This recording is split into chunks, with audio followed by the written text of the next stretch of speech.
আসসালামু আলাইকুম ভিউয়ার্স। আশা করি আপনারা সবাই আল্লাহর রহমতে ভালো আছেন।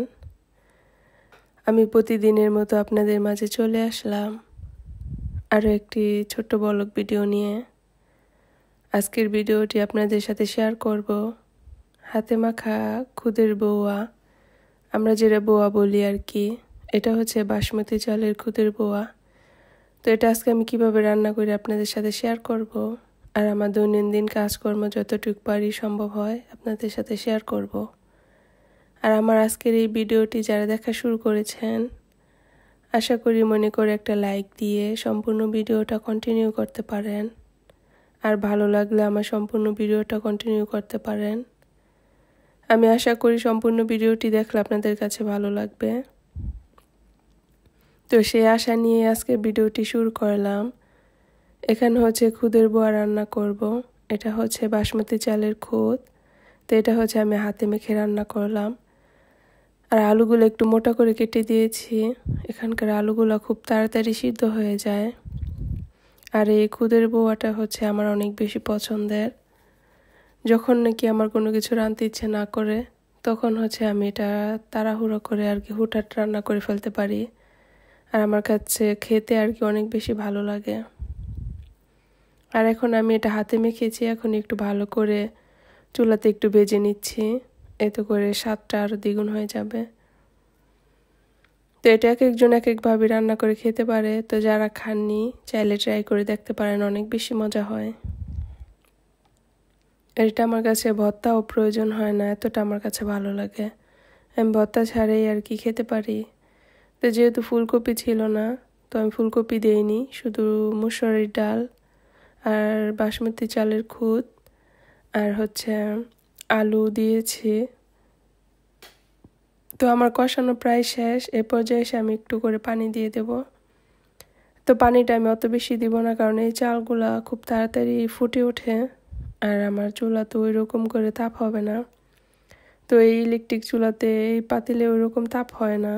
তো দেখা যায় অল্প পানিতেই হয়ে যাবে। আমি আমার পরিমাণ মতো পানি দিয়ে দিলাম। আর এখন ভালো করে একটু মিক্স করে ঢেকে রেখে দেব। আর এর মধ্যে এটা হচ্ছে হয়ে যাবে। তো যারা এই খুদের ভাতটা খেয়েছেন, আপনারা তো জানেন এটা খেতে কত মজা। আর আমার কাছে তো ভীষণ ভালো লাগে। এই জন্য আমি অনেক দিন পরে রান্না করেছি, বেশ অনেক দিন হয়েছে খাওয়া হয় না। তো রোজার আগে খাওয়া হয়েছিল, এখন এই জন্য আবার রোজার পরে হঠাৎ করে মনে পড়লো, তাই রান্না করে নিলাম আর আপনাদের সাথে শেয়ার করলাম। আর এটা যেহেতু আমার দৈনন্দিন লাইফের একটা অংশ, তাই আমার দৈনন্দিন কাজগুলোই আপনাদের সাথে শেয়ার করি। আর এখানে আমি একটা ডিমও ভেঙে দিয়েছি, এতে করে খাওয়ার স্বাদটা আরও বেশি মজা হয়ে যাবে। তো আমি অনেক কিছু কিন্তু আপনাদের সাথে রান্না করে দেখাতে পারি না, কারণ অনেক কিছু দেখানো সম্ভব হয় না। তো শর্টকাটে একটু একটু ক্লিপ আর কি শেয়ার করি যতটুকু সম্ভব হয়। যেটাই দেখাই নাকি আর কি পুরাটাই দেখানোর চেষ্টা করি। আর এখানে যে আমি শুকনো মরিচ ফাঁকি করা বয়মে ভরে রেখেছিলাম, তো এই মরিচ ফাঁকিটাও দিলে অনেক বেশি মজা হয়। তাই মরিচ পাখিটা দিয়ে একটু ভালো করে ঢেকে তারপরে হচ্ছে রেখে দেব। আর একটু ফুটবে, তো ঢেকে রেখে দিলে বাকিটা হয়ে যাবে। তো এমন করেই আর কি সব কিছুই সবার মতো করে রান্না করতে হয়।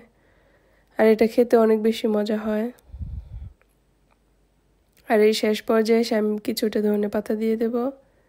আর এই ধনেপাতার ঘ্রাণটা তখন অনেক বেশি ভালো থাকবে। আর এই খুদের ভাতটার সাথে যদি অনেক পদের ভর্তা হয় তাহলে তার কোনো কথাই নেই। তো আমার যেহেতু রান্না করতে ইচ্ছে না করলে আমি এটা রান্না করি, তো এই জন্য হচ্ছে আমি আর অন্য কিছু করতেছি না, আমি শুধু ডিরেক্ট এটাই রান্না করে নেব। আর আমি একটু বেগুন ভেজে নিয়েছি, দেখেছেন, ওই বেগুনটা আমি হচ্ছে ভর্তা করব। আর ঘরে আমার কালো জিরা ভর্তা বানানো আছে, তো সেটাও থাকবে সাথে। আর শুটকি ভুনা করা আছে, তো ওই শুটকি ভুনাটাও থাকবে। তো তাড়াহুড়া করে যেহেতু ক্ষুধা লেগেছে, এই জন্য হচ্ছে তাড়াহুড়া করে তাড়াতাড়ি রান্না করেছি। এই জন্য আর অন্য কোনো ভর্তা সময় নিয়ে আর করলাম না। তো আপনারা যারা চান তারা অনেক পদের ভর্তা বানিয়ে খেতে পারেন। আমি আর অনেক পদের ভর্তা করিনি। তো আমার রান্নাটা এই পর্যায়ে এরকম হয়েছে, এটা কিন্তু একদম ঝরঝরা হয়েছে আর খেতে কিন্তু বেশ মজা হয়েছে। আর আমি যেহেতু খাবারটা আগেই খেয়ে ফেলেছি তাই আপনাদেরকে আর কি বলতে পারতেছি যে অনেক বেশি মজা হয়েছিল। আর এই যে এখানে আমি বেগুনটা ভর্তা করে নিচ্ছি। আর যেহেতু তেলে বেগুনটা ভেজেছি, খেতে তো এমনিতেই মজা হবে, আর তেল বেশি দিলে সব জিনিসই খেতে মজা হয়, এটা তো আমরা সবাই জানি। আর আমি এখন ধনেপাতা, কাঁচামরিচ, পেঁয়াজ দিয়ে বেগুনটা ভর্তা করে নেব। আর এই বেগুন ভর্তাটা দিয়েই হচ্ছে বোয়াটা খাবো। তো আমার আজকের ভিডিওটি যারা এই পর্যন্ত দেখেছেন, আশা করি আপনাদের কাছে ভালো লেগেছে, বাকিটুকু ভালো লাগবে ইনশাল্লাহ। তো আমাদের মেয়ে মানুষের কিন্তু কাজের কোনো শেষ নেই, রান্নাবান্না শেষ করলেও কিন্তু পাকের ঘর, রান্নাঘর এগুলি গুছাতে হয়, পরিষ্কার করতে হয়। তো আমি হচ্ছে রান্নাবান্না শেষ করে হচ্ছে ঘরটাও গুছিয়ে নিচ্ছি, আর কি সব কিছু ঝাড়ু দিয়ে পরিষ্কার করে নেব।